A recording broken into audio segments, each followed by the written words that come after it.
Om Jnanatamrandasya Jnananjana Shalakaya Chakshurunmilitam Mena Tasmai Shri Gurave Namaha Shri Chaitanya Manobishtam Sthapitam Mena Bhutale Swayam Rupa Kadamahyam Dadati Swapadantikam Vandeham Shri Gurun Shri Yuta Padakamalam Shri Gurun Vaishnavamscha Shri Rupam Sagrajatam Sagana Raghunathanvitam Tam Sajivam Sadvaitam Savadutam Parijana Sahitam Krishna Chaitanya Devam Shri Radha Krishna Padan Sagana Lalita Shri Vishakhanvitamscha He Krishna Karuna Sindhu Dina Bando Jagatpate Gopesh गोपिका कांत राधा कांत नमोस्तुते तप्त कांचन गौरांगी राधे वृंदावनेश्वरी वृषभानुसुते देवी प्रणमामि हरिप्रिये वाञ्छाकल्पतरुभ्यश्च कृपा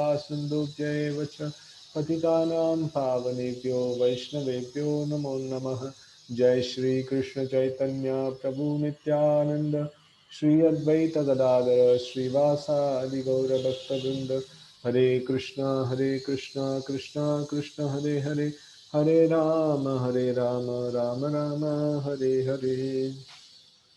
Okay, we will continue from where we left. It is third canto, fourth chapter, 16th sloka. कर्माणि अनिहस्य भवो भवस्य ते दुर्गाश्रयो तारि भयात् पलायनं कालात्मनो यत् प्रमदा युताश्रमः स्वत्मन् रतेः किद्यति दीर्भिदां इह. My lord, even the learned sages become disturbed in their intelligence when they see that your greatness engages in fruitive works, although you are free from all desires, that you take birth, although you are unborn, that you flee out of fear of enemy and take shelter in the fort, although you are the controller of the invincible time, and that you enjoy householder life surrounded by many women, although you enjoy in yourself. So we saw about this one a little bit in the last session, and now we will continue with the purport. Just a minute.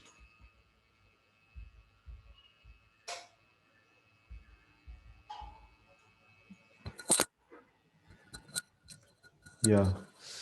Pure devotees of the Lord are not very much concerned with philosophical speculation in regard to transcendental knowledge of the Lord, nor is it possible to acquire complete knowledge of the Lord. Whatever little knowledge they have about the Lord is sufficient for them, because devotees are simply satisfied in hearing and chanting about the transcendental pastimes of the Lord. This gives them all transcendental bliss. But some of the pastimes of the Lord appear contradictory even to such pure devotees. And thus Uddhava asked the Lord about some of the contradictory incidents in his pastimes. The Lord is described as having nothing to do personally, and it is actually so, because even in the creation and sustenance of the material world, the Lord has nothing to do. It seems contradictory. Then to hear that the Lord personally lifts the Govardhan hill for the protection of his unalloyed devotees. The Lord is Supreme Brahman, the absolute truth, the personality of Godhead, appearing like a man, but Uddhava has doubts whether he could have so many transcendental activities.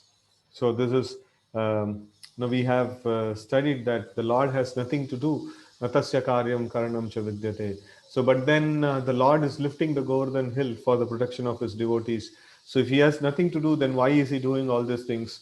So, sometimes this example is given that I think it's Akbar Birbal story or something like that. So where the Akbar were asking that like why does your Lord come to this world and take incarnation? And Birbal told that okay, let me explain to you sometime later. And then there was at one time there was a boat. In the boat, like Akbar's small child was carried, and some people were taking care of the child and things like that. And sudden no these royal people also were standing there, everyone. And suddenly the child fell into the waters. So then Akbar himself, the king himself, he jumped into the water to save the child. So then after he came out, so Birbal asked, like, so many people were there at your command. So why did you jump personally? So it is out of affection, right? So in that way, like, we can see that the Lord, out of affection, he does some things.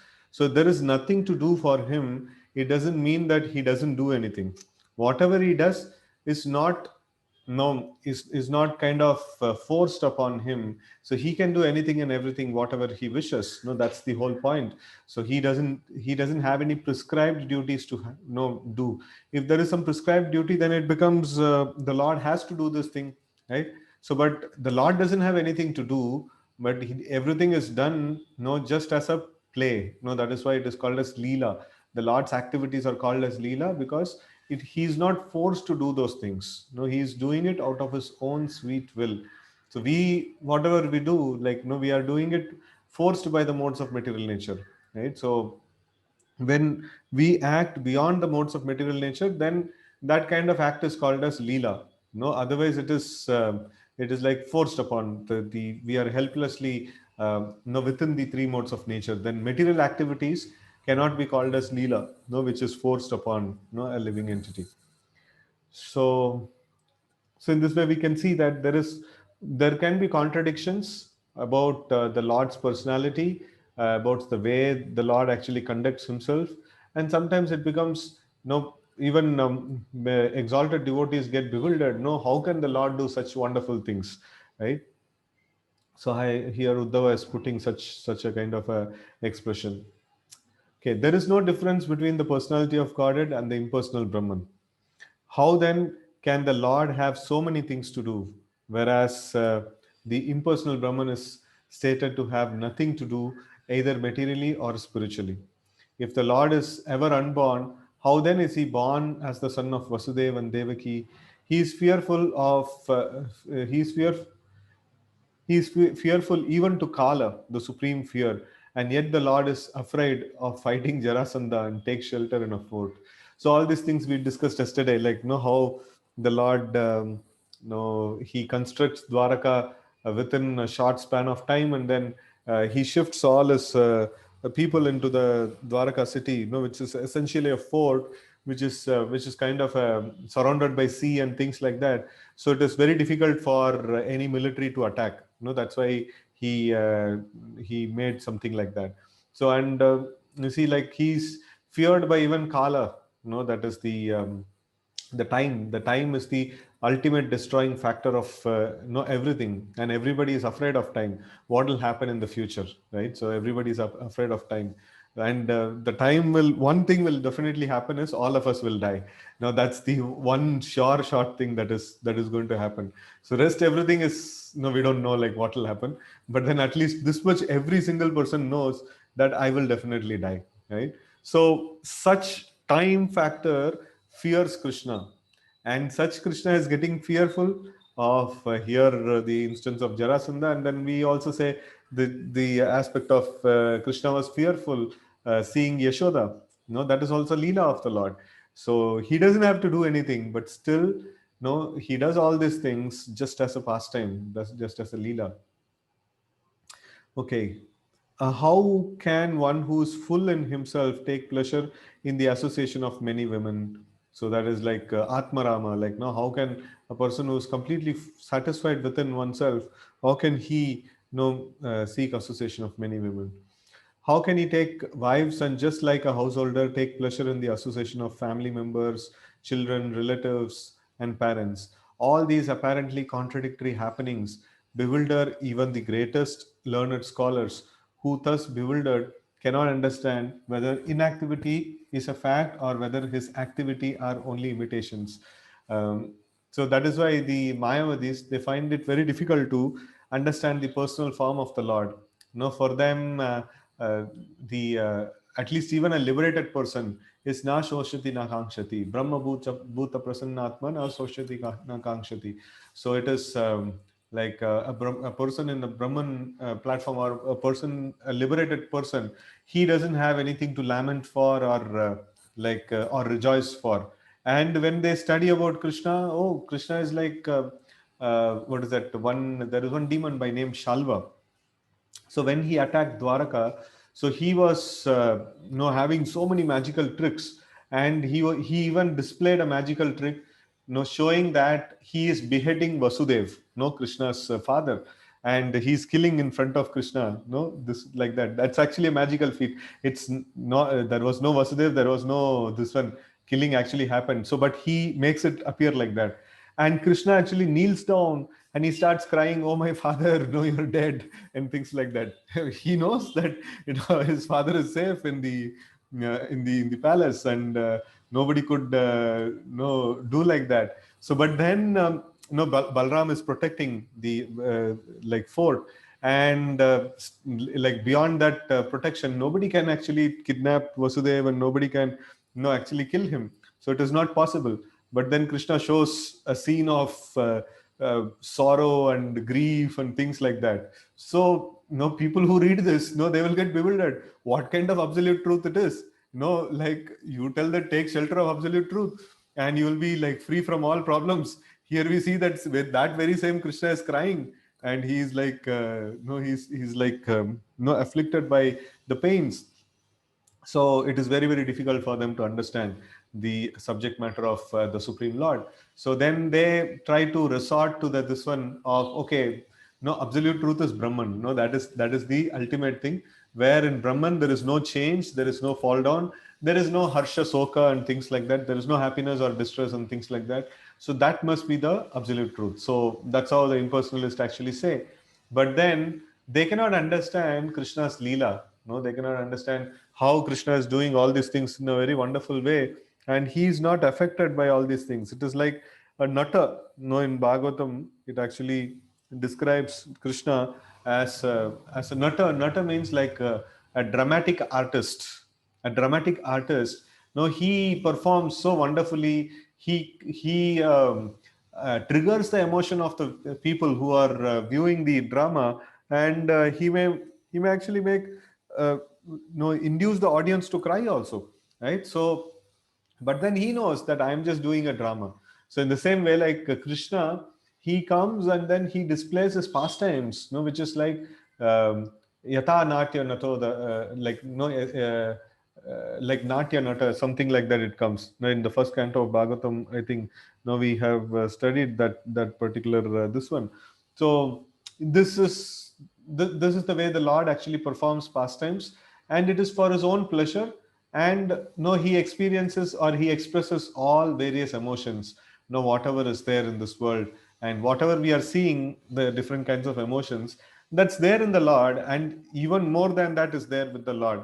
And each of these emotions are there in its perfection with the Lord. So when the Lord's pastimes are displayed, it sometimes it bewilders the people. No, people may not be able to understand them properly. Okay, the solution is that the Lord has nothing to do with anything mundane. All his activities are transcendental. So we saw that transcendental means nothing to do with three modes of nature. No, it is Lord who is desiring such a thing to happen, and then Lord is just manifesting his pastimes in that way. Right? So, and then no, mundane means that which is being forced by the three modes of nature. So the Lord is not forced by three modes of nature. No, the lamentation and pain and things like that, is experienced in mode of passion and ignorance. So but then the Lord can never be overcome by mode of passion and ignorance. He is the master of the three gunas, so he cannot be overcome by all these problems, right? So now we see that all his activities are transcendental.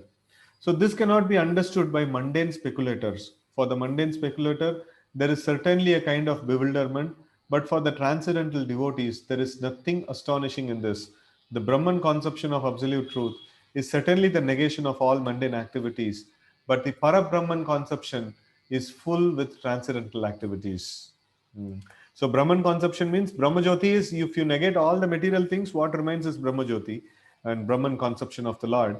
And then Parabrahman conception. Parabrahma means like the personality of God at the Supreme Lord Himself.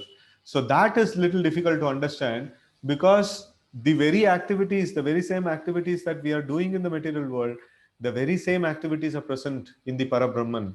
So, but then they are in the transcendental mode, and we are in the mundane mode. No, we are in the worldly mode. So that's the difference. The Lord's activities are transcendental, and because there is also activities, that also looks like our activities, we become bewildered, saying, "Oh, like the Lord is also doing the same thing what I am doing." So, but no, His activities are transcendental, not forced by three modes of nature. Okay, one who knows the distinctions between the conception of Brahman and the conception of Supreme Brahman is certainly the real transcendentalist. There is no bewilderment for such transcendentalist. The Lord Himself also declares in Bhagavad Gita 10.2, even the great sages and demigods can know hardly anything about my activities and transcendental potencies. The right explanation of Lord's activities is given by Grandfather Bhishmadev 1.9.16 as follows. नहि अस्य कर्हिजिद् राजन् पुमान् वेद विदित्सितं यद विज्ञाशया युक्ता मुह्यन्ति kavayopihi. So muhyanti kavayopihi. So kavayo means like learned personalities are called as kavi. No, kavayopihi. So what happens to kavis? Muhyanti. No, even they become bewildered. No, by the activities. No, the way the Lord actually performs His activities, it's very very difficult. Even they becomes very very bewildered. Text 17. Mantreshu mam va upahuya yatvam akunti tha kanda sadatma bodha pricheha prabho mukta iva pramattas tanno mano moha yativa deva. O my Lord, your eternal self is never divided by the influence of time, and there is no limitation to your perfect knowledge. Thus, you are sufficiently able to consult with yourself, yet you called upon me for consultation, as if bewildered, although you are never bewildered. And this act of yours bewilders me. Nice way, the way is putting. So the Lord is never bewildered. The Lord doesn't need any consultation. But Uddhava was no kind of minister of Krishna, and when Krishna would check with Uddhava, know what to be done in this scenario. So at the time of killing Jarasandha, at the time of when Yudhishthir Maharaj was to perform Rajasuya Yagya, and then for that Jarasandha is a problem, and then like at the same time, so there were many kings who were captured by Jarasandha and tortured. So one of the representatives from those kings actually came and appealed to the Lord. And when the Lord was posed with this kind of situations, so he used to ask Uddhava, no, now you should advise us, know what is the best thing to do. And Uddhava would advise and the Lord would follow, right? So here Uddhava is telling that, you are such a great person, you are the Supreme Lord, and what is not known to you, even you know about the future, past, present, and future is completely known to you. And you took consultation from me, right? So this, as if you are bewildered, you don't know how to take decision, and you took consultation from me, and thinking about this, I get bewildered, so why you act in this way, like that, right? It's purport. Uddhava was never actually bewildered, but he says that all these contradictions appear to be bewildering. The whole discussion between Krishna and Uddhava was meant for the benefit of Maitreya, who was sitting nearby.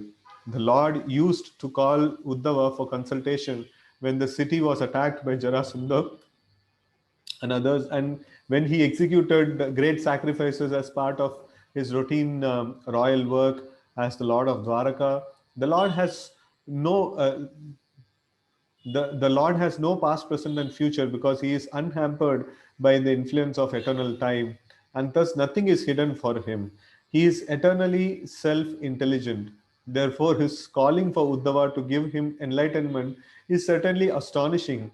All these actions of the Lord appear to be contradictory, although there is no contradiction in the routine activities of the Lord. So why there is no contradiction? It's very very clear contradiction. No, if Lord knows, then why is he asking? And if he doesn't know, like we should say, like, yeah, the Lord doesn't know everything.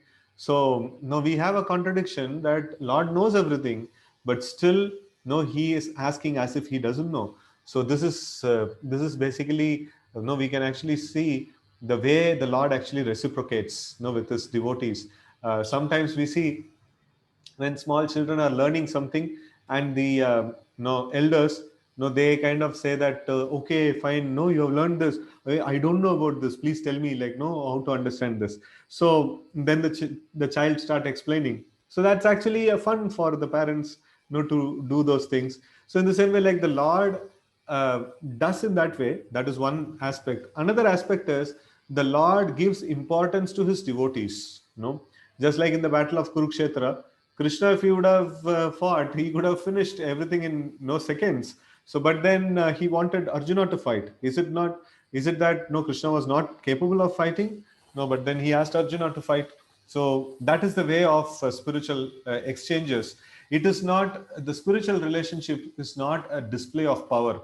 You see, like how much I am able to do. You see, like no, I will perform this and show it to you, and things like that. So it is not that. So one may have power and capacity and position and things like that, but then no, he is very much eager to offer pleasure and service to his devotees, and he is very much eager to glorify his glorify the devotees of the Lord and the Lord himself.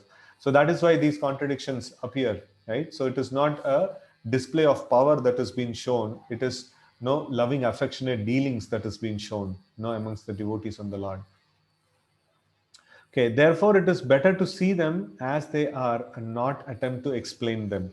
So, no, that's the very nice statement that is mentioned, that we should not, no, we should try to analyze this pastimes of the Lord, no, under the guidance of the acharyas. No, if the acharyas have told, okay, Lord must have did like this, no, he must have did, no, for this reason, no, it can be accepted because they can see the they are tattvadarshis, no, they can see and experience the pastime of the Lord.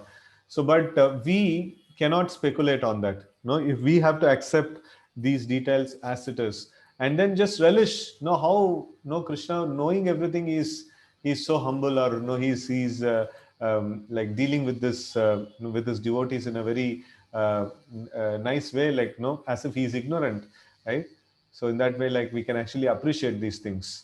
So when Krishna used to carry Nanda Maharaj's slippers when he was very very small child, so he was carrying Nanda Maharaj's slippers, and when he was carrying, no, he was as if it is like very heavy burden. No, he used to take with lot of labor, and this one. So, but he is holding all the universe and creation and things like that. Why should he be like so tired? No, taking one slippers, right? So no, that's how the pastimes of the Lord are. Text 18.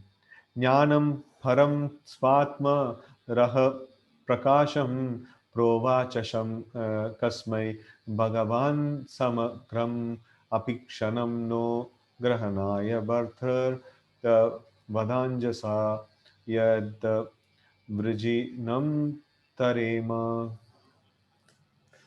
My Lord, kindly explain to us, if you think us competent to, if you think us competent to receive it, that transcendental knowledge which gives enlightenment about yourself and which you explained before to Brahmaji. Okay?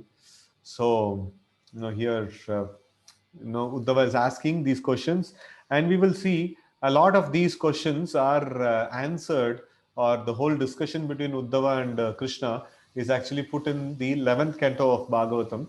So now this third canto of Bhagavatam is just a prelude, and after a little bit of details, so the topics will change now. Now again, this conversation, what is happening now here, it is revisited in the 11th canto of Bhagavatam. So now, so that's how the context. The Bhagavatam actually switches between time and various activities dynamically. It's not a chronological list of events. No, it is a very no, in that way, time wise, it is not that first this happened, next this happened, next this happened. No, it is like so much of jumbling of this ones are there, and this is more of development of faith, we can say. As the thing progresses, as the cantos progresses, the intensity of the subject matter actually increases, and then at the 10th canto it peaks, with the utmost intensity of devotional service, right? Okay, so let's see the purport. A pure devotee like Uddhava has no material afflictions because he engages constantly in transcendental loving service of the Lord. A devotee feels afflicted without the association of the Lord, Constant remembrance of the Lord's activities keep the devotee alive, and therefore Uddhava requested that the Lord please enlighten him with the knowledge of Srimad Bhagavatam as previously instructed to Brahmaji. Hmm. Okay. Iti avedita hardya mahyam sa bhagavan parah adi adidesha adideshara vindaksha atmanah paramam sthitim. When I thus expressed my heartfelt desire unto the Supreme Personality of Godhead, the lotus-eyed Lord instructed me about his transcendental situation. Purport. The words param sthitim are significant in this verse. The Lord's transcendental situation was not even spoken to Brahma when the four verses of Srimad Bhagavatam were explained. So, Chaturshloki Bhagavatam was explained. This transcendental situation comprises his dealings with the devotees engaged in transcendental loving service as exhibited at Dwaraka and Vrindavan.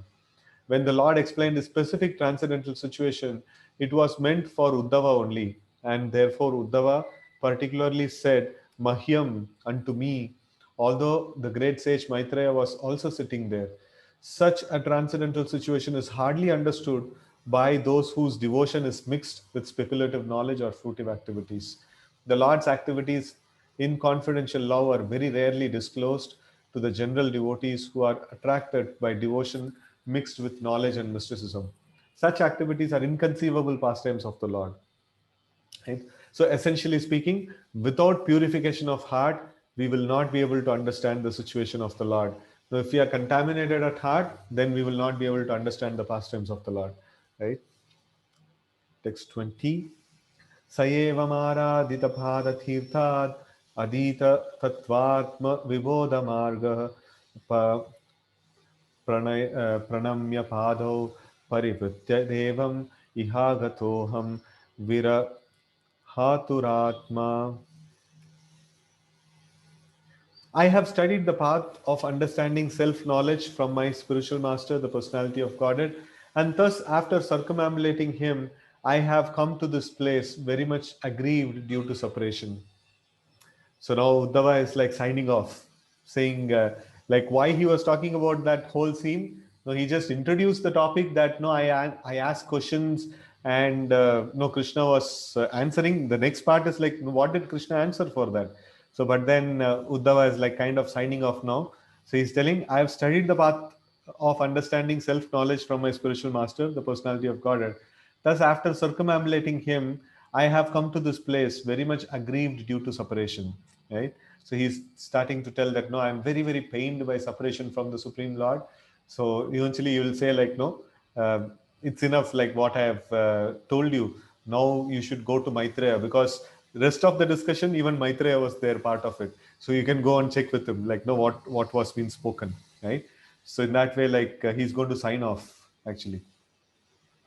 Purport. Sri Uddhava's actual life is the direct symbol of Chatushloki Bhagavatam, enunciated first to Brahmaji by the personality of Godhead. These four very great and important verses from Srimad Bhagavatam are particularly taken out by Mayavadi speculators who construe a different purport to suit their impersonal view of monism. Here is the proper answer to such unauthorized speculators. The verses of Srimad Bhagavatam are purely theistic signs. Theistic science means that which agree, no, there is a supreme personality of Godhead and a worship of supreme personality of Godhead is there, right? So monotheistic or monoistic ideas means like, monistic ideas means like there is almost, it tends to atheism, no? It tends to atheism where we don't believe in the supreme personality of Godhead, right? So the Srimad Bhagavatam is perfectly a theistic science. So when Mayavadis take these four slokas, Chaturshloki Bhagavatam, and when they falsely interpret, so what happens is that they are just, we would have heard this Nyaya. So there is different subjects are there. So one of the darshanas or subjects in the Vedic system of understanding is Nyaya, and Nyaya means logic. No, through logic, no, we can actually establish a lot of truths. So there is one Nyaya, so that is called Ardha Kukuti Nyaya. So that means there is hen is there, and then it is giving some eggs. So the mouth is eating and it is costly part, and then the backside of the hen is laying eggs, and that is giving revenue. So then a person thinks, okay, fine. So let me cut off the head, which is costing me, and let me just have the back of the hen, and no, I'll keep getting eggs and things like that. So, but what will happen? It only creates massacre of the no hen. So, in the same way, we see that right from the beginning, right, the opening words of Bhagavatam says, Om Namo Bhagavate Vasudevaya.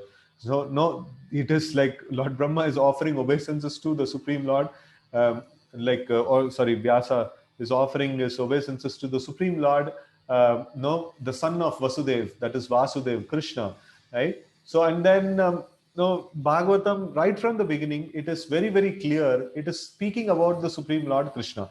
No, in fact, the third chapter of first canto, like we studied, that ete cham sakalapam sa krishnastu bhagavan swayam indriyari vyakulam lokam hridayanti yuge yuge. So like that, this no, Krishna was being described right from the beginning.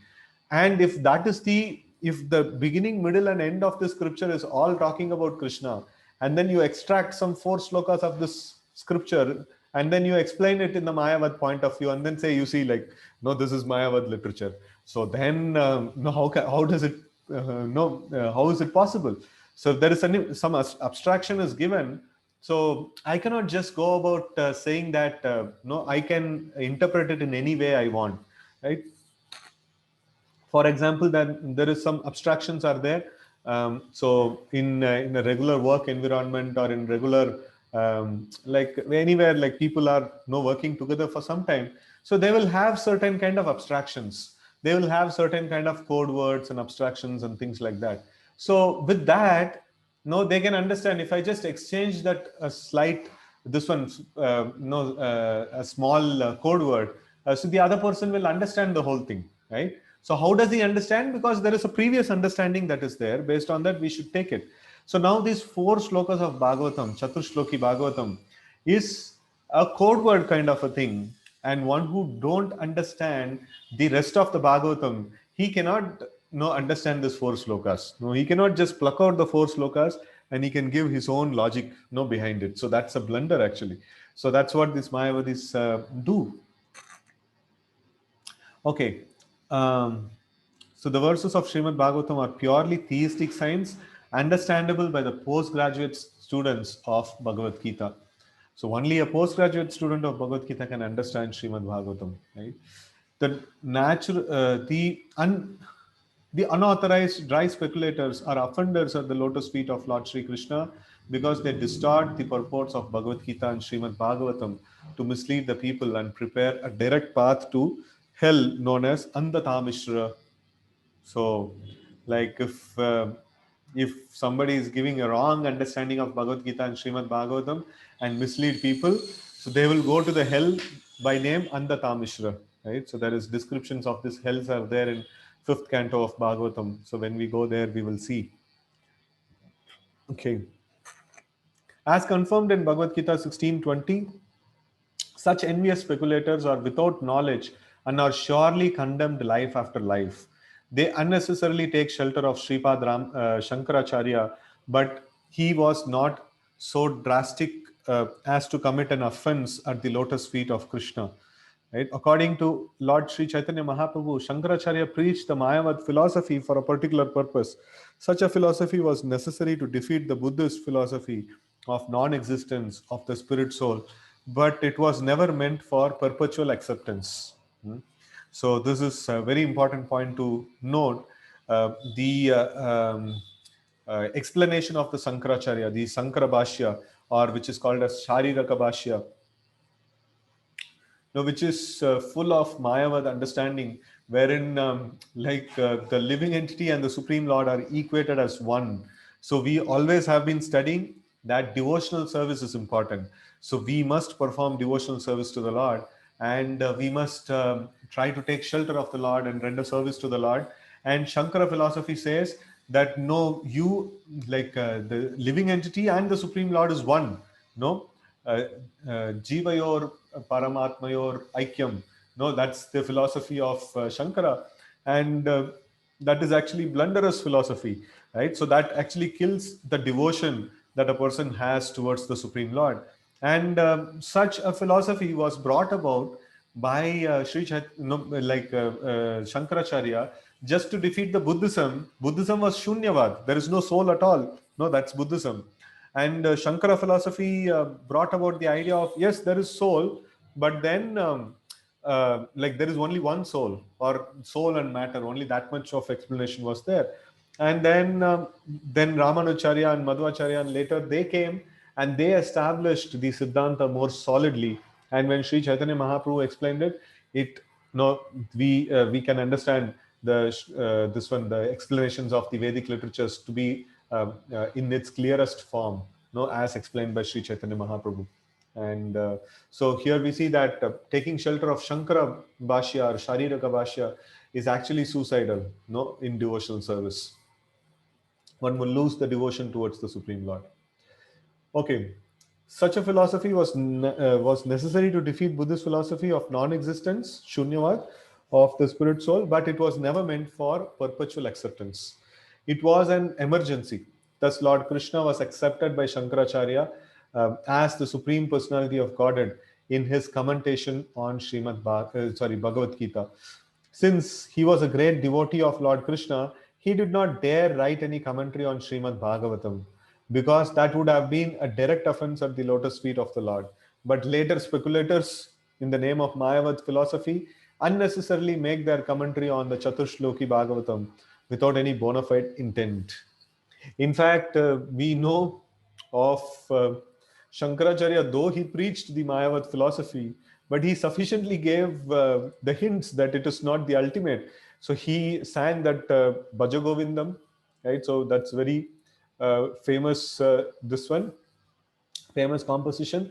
And then it is also mentioned that he composed another poetry, which is known as the Narasimha Karavalamba Stotra. So which in which, like, literally no, Shankaracharya is pleading to Lord Narasimha, saying that no, I have spoiled the whole philosophy by explaining this Mayavad philosophy. No, please forgive me and please embrace me, and things like that. So no, that's the stotram that he is actually singing there. So in that way we can see that the Mayavad philosophy, no, the author himself actually disowns that philosophy after some time. So that's how the Mayavadi philosophy is. And later on, that no, people actually they have made that a very, very important and prominent philosophy, right? Okay, the monastic dry speculators have no business in the Srimad Bhagavatam, because this particular Vedic literature is forbidden for them by the great author himself.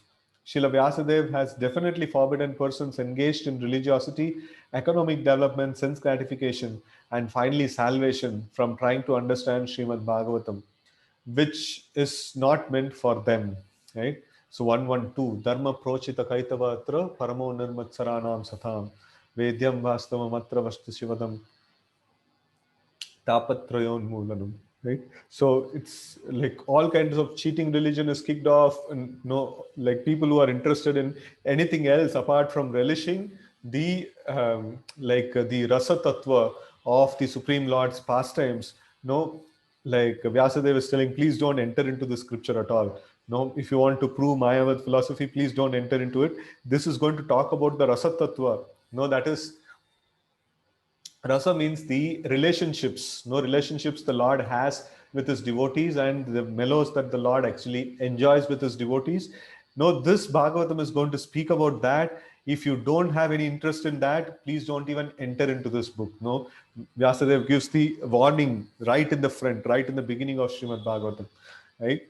So the Sridhar Swami, the great commentator on Srimad Bhagavatam, so why Sridhar Swami is always like pointed as great commentator on Srimad Bhagavatam? Because Sridhar Swami lived before the time of Sri Chaitanya Mahaprabhu, and Chaitanya Mahaprabhu would appreciate Sridhar Swami's commentary, right? So we can just imagine the Supreme Lord himself, he appreciates the commentary of this Acharya, then we can be like sure of like how great a commentator he was on Srimad Bhagavatam, right? So Sridhar Swami has definitely forbidden the salvationist or monoist to deal in Srimad Bhagavatam. It is not for them. Yet such unauthorized persons perversely try to understand Srimad Bhagavatam, and thus they commit offenses at the feet of the Lord, which even Sripad Sankaracharya dared not do. Thus, they prepare for their continuation of miserable life. It should be particularly noted herein that Uddhava studied the Chatushloki Bhagavatam directly from the Lord, who spoke them first to Brahmaji. And this time, the Lord explained more confidentially and confidentially the self knowledge mentioned as the Paramam Sthitim. Upon learning such self-knowledge of love, Uddhava left very much aggrieved by feeling of separation from the Lord. Unless one is awakened to the stage of Uddhava, everlastingly feeling the separation of the Lord in transcendental love, as exhibited by Lord Chaitanya also, one cannot understand the real import of the four essential verses of Srimad Bhagavatam. Very, very solid and important point. Here it is made. So, like here it is mentioned that until unless a person gets this kind of a feeling of separation from the Lord, when will I be able to attain my Lord? No, when will I get his association? When will that day come? No, when I'll be again united with the Lord, right? So, yugaitam nimishena chakshusha pravashaitam. So that's the mood which is required to understand Srimad Bhagavatam, right? So otherwise it is not possible. So one should not indulge in the unauthorized acts of twisting the meaning and thereby putting himself on the dangerous path of offense, right? So we should not meddle with the Srimad Bhagavatam by giving our own explanations. We should just simply follow the explanations of the acharyas, so and study them. So if we do something on our own and speculate, so then that will be an offense to the Srimad Bhagavatam. Okay. There is a question: if person had done bad karma and good karma in including previous life, if he has undergone results of bad karma, if he becomes devotee of Krishna, whether his good karma becomes void and null? Yeah, all karmas become void and null. No, actually, good karma means what? Good karma means like you have done some charity, you have to get something in return. So to get something in return, you have to take another birth. What kind of good karma it is? No, it is also binding us to this world. So both so-called good karma and bad karma, everything will become null and void. No, if we do devotional service, because both good karma and bad karma are actually in one sense bad only. No, because it is actually binding us to this world, and the this one, the devotional service to the Lord, actually liberates us, from the path of, liberates us completely. So in that way, this both good and bad will get finished by performing devotional service. Okay, text 21. Soham tad darshana darshana yogo gad, sorry, viyogatri yuta prabho kamishye dhaitam tasya bad uh, badar Badaryashrama Mandalam. My dear Vidura, now I am mad for want of the pleasure of seeing him, and just to mitigate this, I am now proceeding to Badrikashram in the Himalayas for association, and I have been instructed by him. Right. So, if you all remember, the Krishna actually instructed that.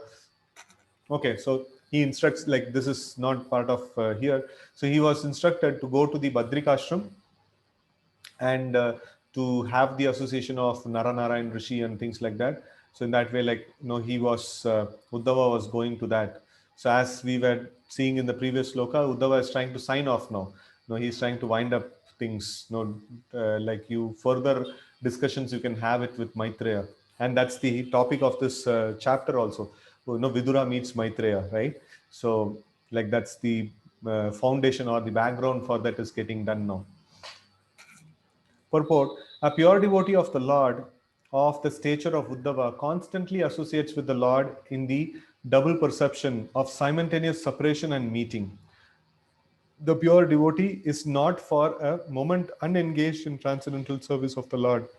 Execution of the Lord's service is the main occupation of the pure devotee.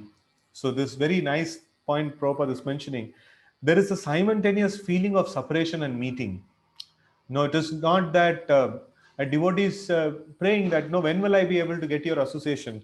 But the devotee is constantly thinking of the Lord. The remembrance of the Lord is not different from the Lord, and the name of the Lord is not different from the Lord. The Bhagavatam is not different from the Lord, and even they can perceive the Lord personally also, but still they would have the feeling of separation also.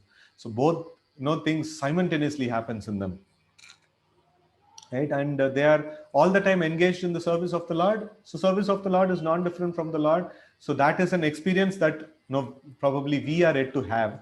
So but then pure devotees have a complete realization of that, where they're engaged in the service of the Lord. They are in as much bliss as they will take darshan of the Lord, so direct no audience of the Lord. So for us it may be a little difficult to understand, but then no, this is how the devotional science is. So in the advanced stage, the service of the Lord and the Lord are non-different. So you will get the same experience as meeting the Lord personally, right? Okay, so execution of Lord service is the main occupation or the only occupation of the pure devotees.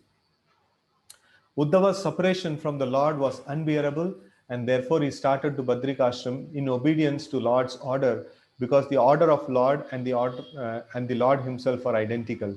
As long as one is engaged in execution of the order of Lord, there is no factual separation from him, right? So there is no way, no, we can, they will be separated from the Lord, until unless we remember him. We till the time we remember him, we like chant his names, we be engaged in his service. So it is directly taking association of the Lord. Okay, text 22.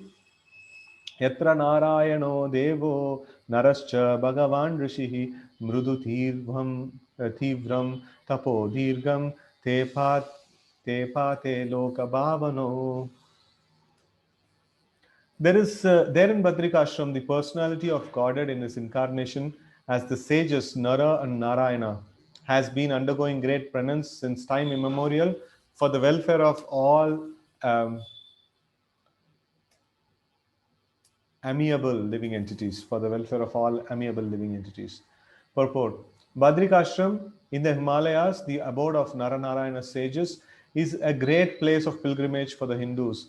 Even up to the present, hundreds and thousands of pious Hindus go to pay respects to the incarnation of Godhead Naranarayana. It appears that even 5,000 years ago, this holy place was being visited by such a holy being as Uddhava, and even at that time the place was known to be very very old. No, even before 5,000 years, this is considered to be a very old dham where Naranara and Rishi were doing tapasya for the betterment of people in general. This particular pilgrimage site is very difficult to visit for ordinary men because of its difficult situation in the Himalayas, in a place which is covered by ice almost all year. A few months during the summer season, people can visit this place at great personal inconvenience. No, there are four dhamas or kingdoms of God, which represents the planets of the spiritual sky, which consist of Brahma Jyoti and the Vaikunthas. These are Badrikashram, Rameshwara, Jagannath Puri, and Dwaraka.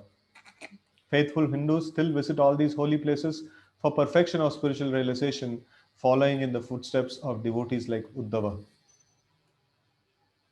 Okay, so we will start from here tomorrow, right? So we will stop here today, and we have come to a logical point where Uddhava is just signing off and telling that I am too much affected by the separation from the Lord, and I want to proceed towards the Badrika ashram as instructed by the Lord, and there I have to meet Naranara and Rishi. So like I'm leaving. So that's what he's mentioning, and let's see the further portions tomorrow, right?